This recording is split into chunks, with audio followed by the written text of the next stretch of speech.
Have you ever wondered how school systems can be optimized to save resources and time? Imagine a model that not only addresses these issues, but also enhances the overall functionality of the education system. In the city of São Paulo, Brazil, the school system was grappling with these very questions. Teachers were not being utilized to their full potential, and students were spending an inordinate amount of time traveling. The need of the hour was a system that could efficiently determine the number of schools to be built based on the population density of a location. Enter the logistics optimization model, a revolutionary solution to these problems. This model is a hybrid, blending the ant colony optimization and a self-adaptive clustering technique.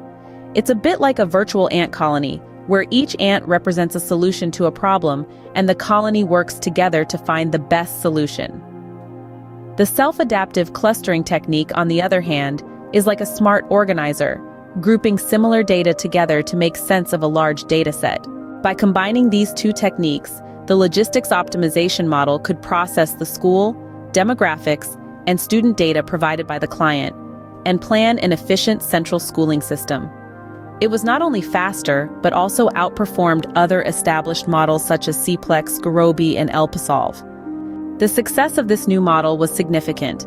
It was implemented across Latin America, resulting in an annual savings of more than $10 million. This model, developed over 24 months, was a result of the collaboration between our team and a leading government agency in Latin America. The technology stack used included a mix of ACO, Gurobi, Georgia, Baraka, K-means, clustering, MATLAB, Gurobi, R, Django, D3, routing algorithms, approximation algorithms, MILP, MinLP, LP, and SDP. The logistics optimization model stands as a testament to the power of innovation and the potential of applied technology.